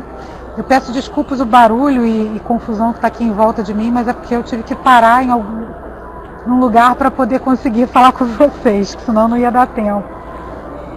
Bom, o Recife tem uma experiência e uma vivência com essa busca de uma cidade de baixo carbono, que vem desde 2013, 2012 começou, 2013, e a gente vem tentando melhorar nossas políticas em relação a isso já desde então. Recife, só dando um contexto, que Recife tem uma questão existencial, que é uma cidade que fica em volta dela tem morros e no meio dela é planície, e é muito recortada por rios, e a gente está quase na altura do mar, assim, uns 2 metros em alguns pontos, e vai subindo, mas a gente acaba ficando com muita facilidade de tanto de ter problema nessas áreas de morro, que é 50% do nosso território, e tanto problema de alagamento no restante da cidade. Então, Recife é uma cidade que sofre tanto com a elevação da temperatura, quanto com o aumento das precipitações. Quer dizer, tem uma diminuição até em algumas épocas do ano, mas a precipitação, quando vem, ela vem de uma forma muito intensa. A gente tem tido, agora a gente está no inverno aqui, o nosso inverno é de chuva, e a gente tem tido chuvas muito dolorosas para a cidade, com perdas humanas. E semana passada mesmo nós tivemos 4 mortos, foi uma chuva muito difícil, a gente ainda está arrecadando roupas e kit de higiene para desabrigados, as consequências são muito grandes, assim. E o aumento do nível do mar, quer dizer, a chuva da semana passada, ela foi dolorosa, especialmente porque a gente tinha uma conjunção de chuva intensa, com maré alta e lua cheia. Então a gente teve realmente um alagamento na cidade muito grande. Como a gente já estava com os morros alagados, a terra já muito encharcada em função das chuvas constantes do inverno, as consequências foram mais pesadas. Na questão da elevação da temperatura, os nossos estudos aqui mostram que quando vocês olham esse mapa, as áreas azulzinhas são as áreas mais arborizadas da cidade, são as áreas de proteção ambiental principalmente. E elas têm uma diferença de 7 graus até de temperatura com as áreas que são mais urbanizadas e que têm menos arborização. Então, quando a gente consegue ter um corredor, se a gente der um zoom nesse mapa, a gente vai ver que assim, num corredor urbano, muito arborizado, ele fica mais azulzinho, a gente consegue ter uma redução e uma qualidade de temperatura muito melhor. O aumento da precipitação, como eu estava falando antes, né, a gente tem essa junção de Recife faz a cidade ser uma cidade especialmente vulnerável, né? Um estudo que mostra que a gente estaria entre as 20 cidades mais vulneráveis do planeta. E assim, quando a gente olha essa sequenciazinha de imagens, a gente vê aqui no lado esquerdo o histórico de chuvas e as áreas de alagamento da cidade. Se a gente, no mapa do meio, se a gente o planeta aumentar 2 graus, que é o que está se lutando no momento, né? A gente está tentando chegar entre 1,5 e 2 graus, a gente já tem um território bastante significativo que vai passar por alagamentos muito mais intensos. E se a gente continuar business as usual, se a gente não mudar o ritmo de aumento de temperatura planetária, a tendência é a cidade de Recife ficar muito inviabilizada, né? E aí a gente precisa pensar como é que a gente vai lidar com isso. Esse é o grande desafio que a gente tem tentado enfrentar, né? Então isso faz com que Recife seja uma cidade que tenta colaborar de forma intensa para que não se aumente tanto a temperatura planetária, para que a gente consiga ter um crescimento sustentável, né? Além dessas questões, a gente tem ainda uma questão de erosão costeira, que a elevação do nível do mar, ela vai ocupando o território que hoje está ocupado pela urbanização da cidade, né? A gente tem aqui uma demonstração de onde ficava o nível do mar em 1950, na principal praia da cidade, no bairro, inclusive é o bairro onde eu estou agora, que é de Boa Viagem, e aonde o mar vai estar em 2100. E isso tem implicações muito severas no recuo que a cidade vai ter que dar para poder se adaptar a isso, né? Então, nesse intuito, a agenda climática do Recife começou a tomar um corpo muito grande, né? Muito pensando na nova agenda urbana, de sustentabilidade, e a gente começou a ter, junto com o ICLEI, inclusive com o primeiro Urban LEDs, né? O Urban LEDs 1, a gente começou a trabalhar na nossa política de mudança climática, né? E aí o ICLEI, junto com a ONU Habitat, a União Europeia, financiaram essa empreitada para que a gente pudesse alcançar vários objetivos, né?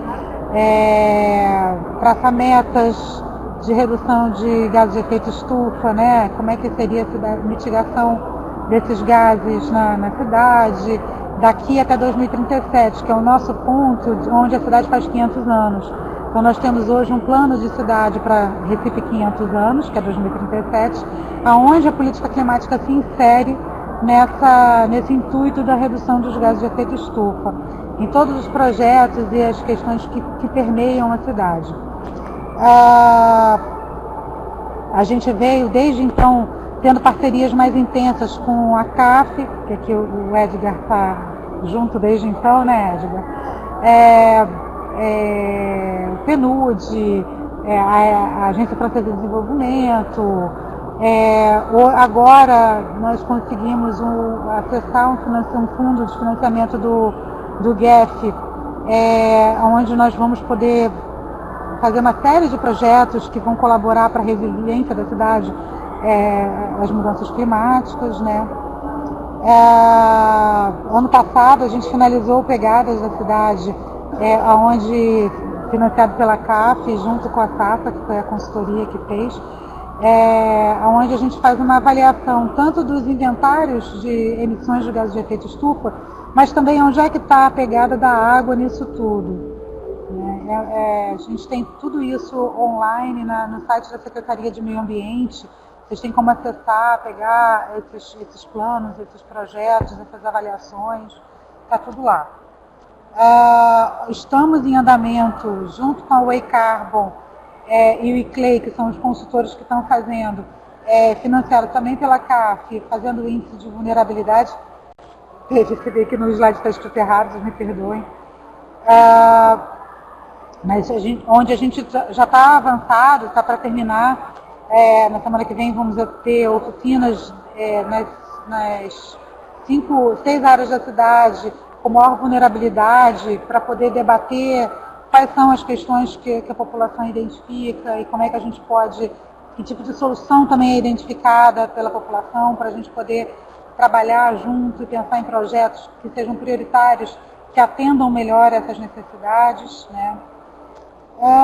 E estamos também trabalhando no plano de ordenamento territorial, que é a revisão do plano diretor, que a gente acabou de fazer, terminamos em dezembro, junto com o Daniel.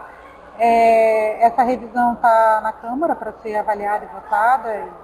E agora a gente está fazendo uma revisão da lei de uso e parcelamento do solo, e também dos instrumentos que proporcionam essa transformação urbana da cidade. Eu vou falar um pouquinho mais sobre isso daqui a pouquinho. Nesse caminho, né, em 2013 a gente lançou, instituiu o comitê e os grupos intersetoriais do clima, que era o que a Flávia estava falando, né? Aqui a gente chama de Conclima, que é o debate com os atores, diversos atores da sociedade. A gente tenta fazer reuniões a cada 2, 3 meses, sempre com um tema diferente, para poder tentar tanto buscar uma colaboração e ideias novas, né, de soluções, mas também buscando abrir o debate para novos assuntos, né? E tem o G-Clima, que é uma coisa interna, que é intersetorial dentro da prefeitura e, por vezes, com alguns atores convidados.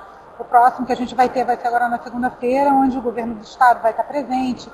A Ares, que é uma organização parceira que está gerenciando o recurso do GEF, vai estar lá também para a gente poder debater quais são os melhores projetos e pesquisas e estudos que a gente pode estar fazendo junto com esse recurso.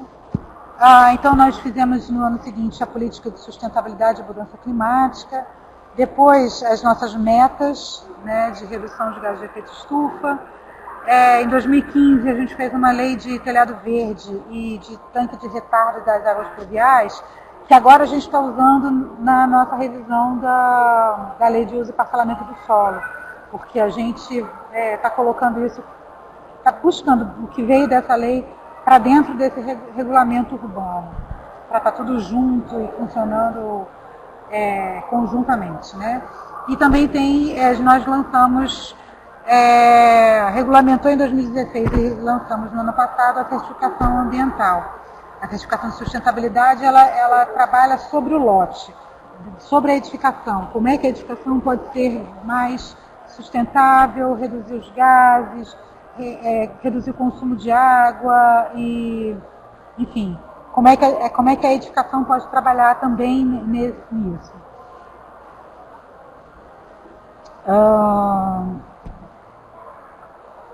Então, como eu estava falando, né, a política de sustentabilidade, ela veio junto com o inventário de emissões de gases de efeito estufa.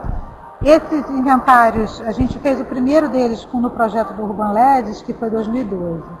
Depois nós fizemos 2013 e 2014, fazendo um ajuste de 2012 para a nova metodologia, junto ao Pegadas da Cidade, e em 2016 ele passou a ser construído, 2016, 2017, ele está em construção já dentro da Secretaria de Meio Ambiente, junto com o Instituto Pelota da Silveira.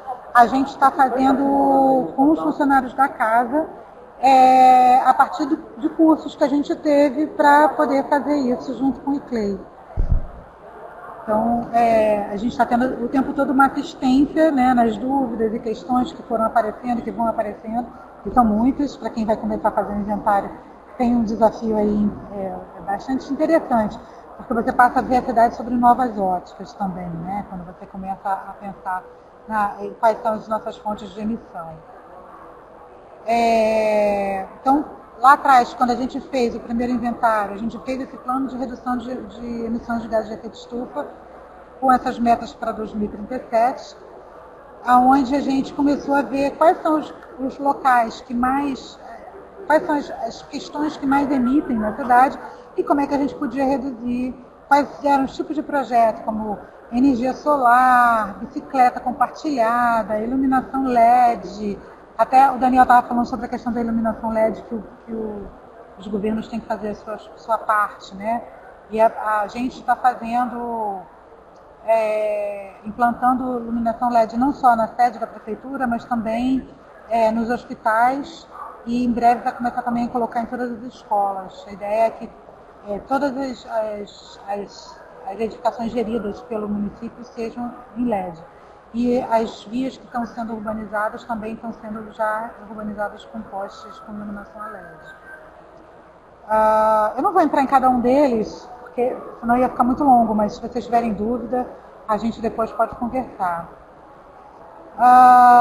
No campo da revisão do plano diretor, né, lá quando a gente foi ter um debate inicial junto com o ICLEI, de como é que a gente poderia fazer, qual era a cidade que a gente queria, como é que a gente poderia transformar essa cidade numa cidade de baixo carbono, né? A gente já identificou que hoje a maior parte da cidade ela funciona em função dos carros, né? Um pouquinho para o pedestre, muito pouco para as bicicletas, e a arborização ela é muito difícil e muito complicada dentro da área mais urbanizada da cidade, por uma série de razões, de calçadas pequenas e até a aceitação de determinados locais pela própria sociedade. E a cidade que a gente quer é uma cidade focada no transporte público, coletivo, arborizada, transporte ativo, quer dizer, os ciclistas e os pedestres, e também os carros. Eles podem estar lá, mas eles não precisam ser a nossa prioridade, não devem ser a nossa prioridade, nem no uso do espaço público pelos carros, nem como uma solução real para transporte na cidade. E aí, com esse debate levou foi integrado dentro do plano diretor, e agora na nossa lei de uso e parcelamento do solo, uma coisa que o Daniel também comentou, sobre a questão da parte ambiental dentro disso, né? A gente está tentando inovar, trazendo uma taxa de controle ambiental, aonde você, dentro do espaço do lote, uma parte tem que ser permutada com a prefeitura para que a gente possa aumentar as nossas calçadas. A nossa taxa de solo natural, ela considera também o solo permeável, as novas tecnologias de permeabilidade, aonde a gente dê um estímulo para fachada verde, jardineiras verdes e o telhado verde. A gente está colocando os reservatórios como uma obrigatoriedade, já que é uma cidade que tem muito alagamento, então o reservatório de retardo da água vai ser muito importante para colaborar com a drenagem da cidade. Que, apesar de já ser uma lei, a gente está incorporando essa lei dentro da lei de parcelamento e uso e ocupação do solo. Bom, e de lá para cá a gente foi tendo algumas realizações, como a reforma do Jardim Botânico. Hoje o Jardim Botânico ele tem energia solar para poder, que gera energia que é utilizada dentro do Jardim Botânico. Foi feito, a gente tem vários espaços de educação ambiental na cidade. Um deles é o Econúcleo da Jaqueira, que foi inteiramente construído dentro dos preceitos de sustentabilidade. Ele coleta completamente a água da chuva, o piso dele é permeável, usada essa madeira ecológica, né, que ela é feita de plástico reciclável. Enfim, a gente conseguiu acumular vários métodos de construção sustentável, painel de energia solar, reuso da água, né? E é um espaço, tem uma horta, e é um espaço onde tem todos os dias da semana e no final de semana pessoas da educação ambiental promovendo atividades especialmente para crianças, e mostrando para as crianças e para os seus pais, claro, né, as possibilidades que eles podem fazer dentro da própria casa, de compostagem, da horta, e os materiais que eles podem também usar nas reformas das casas deles e que estão com preços compatíveis de mercado e que são mais interessantes, são duradouras, né? O Cais do Imperador foi uma outra obra que foi um cais construído para receber o imperador, ficou abandonado. E aí a Secretaria de Meio Ambiente fez uma reforma nele também com esses mesmos preceitos, ele tem telhado verde e tal. E a gente cedeu a um café para que tenha vida cotidiana, mas lá a gente faz geralmente os nossos eventos, tanto para promover esse espaço, mas também para promover esse tipo de arquitetura. O Jardim do Baobá é uma outra obra que a gente realizou, que na verdade ele faz parte de um grande pacote que se chama o Parque Capibaribe, que dentro do plano diretor está prevendo também que assim, a gente tem o rio Capibaribe que cruza a cidade do Recife. Ele é uma grande cicatriz na cidade, que ele é encarado enquanto cicatriz, uma coisa negativa, porque a cidade foi toda construída de costas para ele. E a gente está tratando dentro do Parque Capibaribe a integração da cidade a partir do rio. A cidade vivenciando o rio e se integrando, se juntando, se comunicando a partir dele. Então, o Jardim do Baobá é o primeiro trecho que a gente conseguiu realizar, era uma área fechada, eles estavam murada, e a gente recuperou para a cidade, e hoje é um parque muito usado, um jardim que é usado o tempo todo. E agora a gente está finalizando mais 1 quilômetro de parque que se junta ao Jardim do Baobá. Aí, junto disso, a gente tem algumas iniciativas, por exemplo, o aplicativo Replante. A gente chamou a juventude para pensar como é que a gente faz para estimular as pessoas a terem sua horta, a plantarem, a cuidarem da cidade, a se alimentarem melhor e a pensarem na cidade desse aspecto mais global da sustentabilidade. E aí sugeriram, foi feito um concurso e a gente aprovou esse aplicativo, estimulou e financiou que ele funcione. E ele tem um mapeamento das hortas urbanas. As pessoas vão lá e marcam, olha, eu estou plantando tomate. A gente até brinca assim, eu estou plantando tomate. Aí a outra pessoa fala, estou plantando manjericão. Bora fazer um molho de tomate, fazer uma pizza lá em casa? A gente juntar as pessoas para elas poderem conversar e se comunicar e se unir dentro desse desejo de transformação da cidade. A certificação, como eu já tinha falado, né, que a gente lançou ela no ano passado, a gente já está com várias entradas. A ideia dela é ela ser o mais simples possível, é um sistema de pontuação, para ações que você faz, que tem essas dimensões, e você pode ter o seu selo desde o diamante até o bronze. E a gente está vendo formas de estímulo da certificação dentro das ações da prefeitura. Aí, como eu estava falando que a gente fez o Urban LEDs 1, né, participou do Urban LEDs 1, agora a gente está participando também do Urban LEDs 2. E o Urban LEDs 2 está sendo interessante porque ele tem esse debate do financeiro, né, e aí aproveitando a deixa do Edgar, né, eu acho que assim, quando a gente vai falar sobre financiamento, especialmente sobre financiamento verde, a gente está falando sobre alguns desafios. O primeiro desafio que eu acho extremamente positivo é o desafio da gente poder da gente estimular os municípios a transformarem as suas políticas. Porque se eles transformarem suas políticas, eles podem ter acesso a um tipo de financiamento em que eles não teriam. E isso é muito interessante, como o Edgar mesmo falou. Você tem outro tipo de taxa, outro tipo de approach, né? Como é que as coisas são abordadas. E isso também faz com que o município não só reveja suas políticas, como ele também reveja seus projetos prioritários. Porque aí esse financiamento ele exige, né, que você tenha projetos que estão focados na sustentabilidade, na redução de gases de efeito estufa, na resiliência da cidade às mudanças climáticas. Então, isso é um ganha-ganha muito interessante, né? Eu acho que tem um desafio também, e aí já não é tão simples, que é cada instituição financiadora tem regramentos diferentes. E esses regramentos eles mudam. O próprio GEF, por exemplo, do GEF 6 para o GEF 7, são outras coisas que são requeridas do município.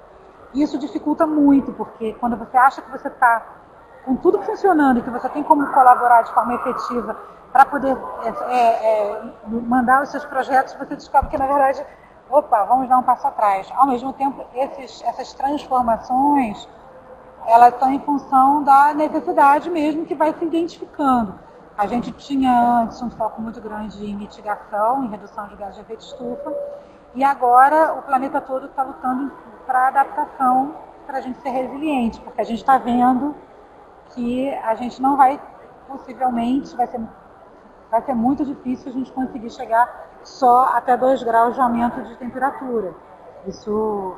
O ritmo que as coisas estão acontecendo demonstram que é provável que a gente suba mais a temperatura que isso. Então a gente precisa se preparar, porque os danos vão ser muito grandes. Então a gente precisa se preparar para tanto reduzir danos quanto aguentá-los, né?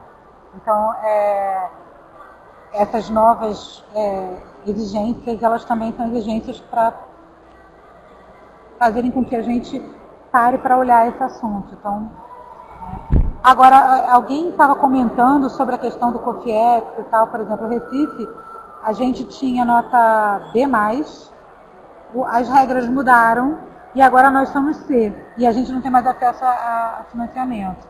Isso dificulta muito. A gente estava, inclusive, com a CAF, com um pacote lindo de financiamento, onde a gente ia conseguir implementar uma série de projetos, como o Niterói conseguiu implantar, porque fez isso há tempo, né? E agora a gente não está conseguindo acessar. Então, esse é um outro desafio que já é um desafio interno brasileiro, né? Que a gente precisa se repensar. E aí, dentro do contexto que a gente está, tá difícil também essa comunicação, às vezes, entre os estados e os municípios junto ao governo federal, né? Então, tem esse outro desafio. E agora a gente está fazendo o nosso índice de vulnerabilidade, que é muito importante, está sendo muito relevante fazer esse projeto. Primeiro porque ele serve como contrapartida da prefeitura para acessar a um fundo verde do clima, por exemplo. A gente vai poder dizer, olha, eu tenho um índice de vulnerabilidade, eu sei aonde que o calo aperta, né? Mas, ao mesmo tempo, ele também vai servir para a gente fazer o nosso plano de adaptação à mudança climática, que a gente conseguiu ter recurso com o GEF para fazê-lo. Então, quando a gente terminar o índice de vulnerabilidade, a gente vai partir para o plano de adaptação. E aí, na sequência disso, que foi uma sequência muito feliz que aconteceu, que junto do Urban LEDs 2, a gente vai, junto com o ICLEI, pegar o nosso plano de redução de gases de efeito estufa, pegar o nosso plano de adaptação à mudança climática e fazer uma coisa única, integrada e revisitada, porque o plano de redução de gases de efeito estufa já vem lá de 2015. Então, a gente precisa rever, por exemplo, no plano a gente fala em transformar os ônibus de diesel para etanol. Hoje a gente já não fala mais em etanol, a gente já quer que seja elétrico, né? Então, essa atualização também vai ser feita junto com o Urban LEDs 2. E aí, junto disso, a gente está fazendo a arborização da cidade, buscando aumentar a coleta seletiva. Tem um aplicativo que o Pegadas da cidade deixou para a gente também, que é o pegada de água e carbono, que a gente estimula as pessoas a entrarem lá e ver qual é a sua pegada. Vamos pensar em você dentro desse processo. O replante sobre as hortas também é isso, é você trazer o cidadão para esse debate, né? Sensibilizar ele. E uma passada muito rápida dos nossos inventários, quem quiser mais uma vez está lá no site da Secretaria de Meio Ambiente. Nós temos, Recife não é uma cidade muito emissora, apesar disso a gente quer reduzir muito ainda a nossa emissão, né? E o nosso grande emissor, como o Daniel mesmo apontou e o Edgar também provocou, é sobre a questão da mobilidade, né? A gente está fazendo o plano de mobilidade, está pronto, está também para ser votada a nossa política de mobilidade,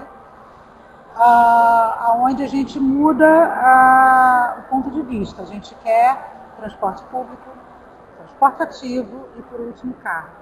Porque hoje nós temos mais de 55% das nossas emissões estão nos transportes, sendo que mais da metade disso é de transporte individual, é a gasolina.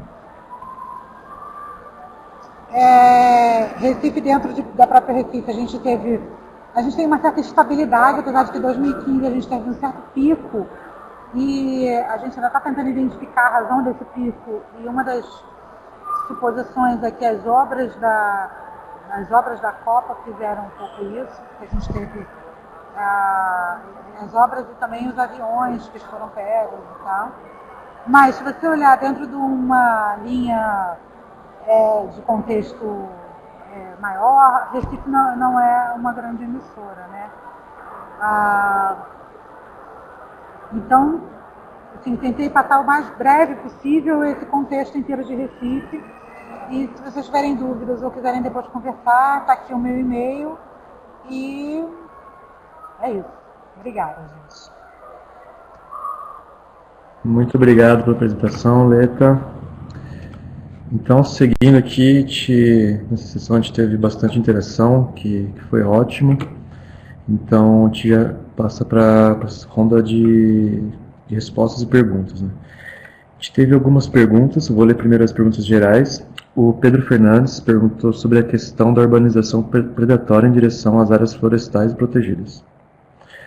O José Fernando perguntou como favorecer ou não o incentivo do Acordo Global pelo Clima em proposta para um próximo encontro mundial. E depois também tivemos algumas perguntas direcionadas, que inclusive os apresentadores já adiantaram algumas respostas, mas que também vão ter a oportunidade de comentar em áudio. Então, José Fernando perguntou para o Daniel qual seria a ajuda que os organismos da ONU disponibilizam diante da situação de seca em decorrência da mudança do clima. O José Fernando também perguntou para a Flávia qual a metodologia que vocês aplicam para municípios terem acesso aos recursos Urban-LEDs. E as perguntas direcionadas para o Edgar. O Marcos e o Andrei, Marcos Andrei e o José Fernando, vou juntar as duas perguntas em uma só, que a maior parte dos municípios do Brasil não atendem aos critérios do COFIEX, principalmente do COPAG. Como financiar municípios que não atendem esses critérios? Há possibilidade? E se existe alguma linha de crédito para a ICT, Instituto de Ciência, Tecnologia e Inovação, que atuam com mudanças climáticas? Ou algum apoio para os ICTs que cooperam com o CAF para trazer prefeituras para já dentro dos critérios do COFIEX? Quais as taxas e os limites de financiamento quando o município atende os critérios do COFIEX? Então, essas foram as perguntas que a gente teve aqui no nosso chat. E agora, seguindo a mesma ordem das apresentações, vou chamar o Daniel para comentar um pouco suas perguntas. Daniel, por favor.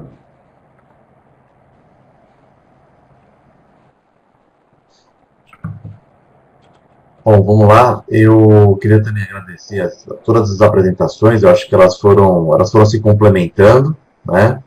E também acho que as perguntas teve uma interação bastante grande. Bom, da pergunta aqui, que eu até já adiantei a resposta, feito pelo Pedro, né? Eu acho que não, desculpa, foi o Zé Fernando. Tem o PNUD, que é um programa das Nações Unidas, enfim, que ele trata de forma bastante ampla do meio ambiente. Existem, inclusive, alguns recursos próprios do PNUD. O ONU Habitat, ele é mais, vamos dizer assim, guardião do objetivo 11 do ODS, da nova agenda urbana. O ONU Habitat não trabalha exatamente com fundos, ela trabalha com iniciativas, que são projetos que são desenvolvidos pela instituição, sempre em acordo, sempre em situações que os próprios governos acionam a ONU Habitat. Também tem toda uma produção de conhecimento. Eu mandei o link do site que facilita, acho que, conhecer essas iniciativas. E em muitos casos, como Flávia comentou, como a Leta comentou, Edgar também, você pode perceber que o ONU Habitat está sempre junto também das outras entidades, atuando de forma articulada. Então, por exemplo, o tema das mudanças climáticas não é um tema exatamente aquela coisa que a gente trouxe, não é específico de uma agência, mas ele acaba sendo uma coisa transversal, e por isso que também tem essa atuação tão compartilhada das entidades.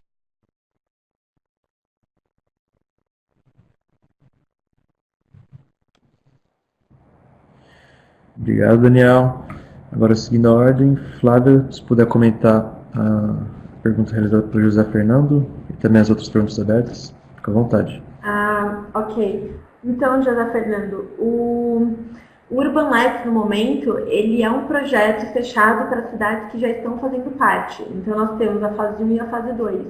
Uma cidade ela não poderia entrar agora nessa fase 2 do projeto. Porém, nós temos outras formas de apoiar a cidade no desenvolvimento. Se você tem interesse em conhecer um pouco mais a rede, entre em contato comigo, a gente pode conversar, a gente apresenta para você o passo a passo para isso. E o que a gente está desenvolvendo também é como que o projeto Urban Labs, com todo o resultado que a gente tem desses anos de projeto, como ele pode ser replicado aqui dentro do Brasil. Então, a gente está num estudo de como isso vai ser feito, mas, de novo, a gente pode conversar, existem N formas que o eClay, pelo know-how que ele tem, a gente pode auxiliar você para desenvolver a questão de inventário, plano de ação, e como até a Leda comentou, como trazer esses dois juntos para desenvolver um plano mais único, a gente tem toda uma expertise para isso. Então, a gente pode conversar depois em mais detalhes. E não interessa o número de habitantes da cidade para isso. A gente tem desde cidades muito pequenas até cidades muito grandes na nossa rede. O que diferencia é a questão da anuidade para a cidade fazer parte, conforme o número de habitantes que ela tem. Então, você é super bem-vindo para estar com a gente na rede, mas a gente conversa depois em paralelo.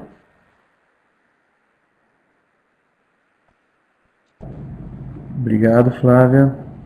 E por últimas apresentações técnicas, eu gostaria de chamar o Edgar para comentar. Se ele quiser, fica à vontade também. Obrigado, Fábio. Na verdade, na questão da capacidade de pagamento desses municípios e até alguns estados, a maioria, na verdade, eu prefiro não entrar nesse debate. A gente reconhece que é um problema, de fato, principalmente nas questões climáticas. Não tanto na questão das emissões, mas tem muitos municípios vulneráveis. E aí quando, por exemplo, quando a gente faz a construção, o levantamento daquela avaliação de risco, tem muitos indicadores socioeconômicos que são considerados na questão da sensibilidade daquela região. Então, obviamente, é óbvio que aquela região, aquele município que não tem um recurso, ele tem uma sensibilidade maior. Só que infelizmente não tem como pegar um recurso, mas aí, mais uma vez, eu acho que a solução em nível federal para atender a questão financeira daqueles estados e municípios que não têm capacidade de pagamento fica um pouco fora do meu escopo. Então, eu prefiro não entrar nesse debate neste momento. Obrigado.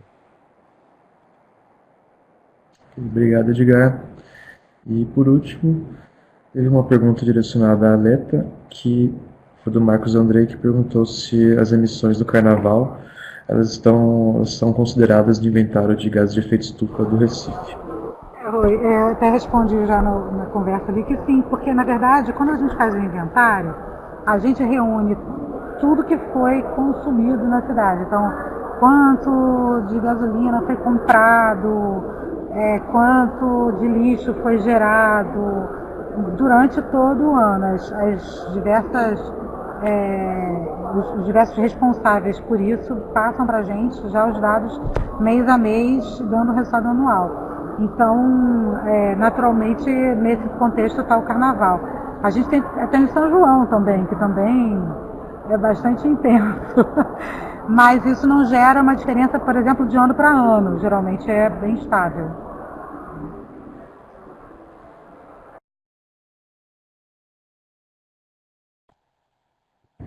Maravilha, obrigado, Leta. Bom, a gente chegou então ao final da nossa sessão. Só vou repassar algumas informações rápidas aqui que estão nessa caixa de informações. Perguntas e dúvidas podem enviar para a gente, para esse e-mail aqui, para esse endereço. Perguntas e dúvidas em relação ao Pacto Global de Prefeitos pelo Clima e Energia. Pode contatar por esse endereço que está aqui na caixa, que a gente fica contente em responder qualquer dúvida e auxiliar todo o processo nas etapas do pacto e tudo que a gente puder também auxiliar as cidades junto ao pacto, né, nossas cidades signatárias. As próximas sessões, a gente já inicia o tema 5 dos webinários do UKLAC, na semana que vem com a sessão em espanhol, e o tema 5 é sobre o inventário de gases de efeito estufa, como elaborar um inventário de GE compatível com o GECOM. Então aqui temos as datas e os links de inscrição tanto para a sessão em espanhol como para a sessão em português. E os nossos sites, o site do Pacto Global de Prefeitos para o Clima e Energia, vocês podem acessar, tem bastante coisa muito interessante, muito útil, muita publicação. E também o site do Programa Internacional de Cooperação Urbana. Aqui também o endereço. E por último, nossas redes sociais. Tem as redes do Pacto, Facebook e o Twitter, e do UKLAC, Facebook, Twitter, o Instagram, que é o mais recente de todos, então se vocês puderem seguir a gente, está sempre postando novidades lá também. E o YouTube do Helpdesk UKLAC, que é onde todas as gravações dos webinários estão sendo armazenadas. Então, para finalizar, para encerrar essa sessão, gostaria de agradecer novamente todos os apresentadores, né, o Daniel, o Edgar, a Flávia e a Leta. Muito obrigado novamente pela disponibilidade, por compor essa sessão, que foi repleta de apresentações muito boas. E também agradecer a todos os participantes que estiveram com a gente durante essa manhã. E, bom, até uma próxima e muito obrigado novamente.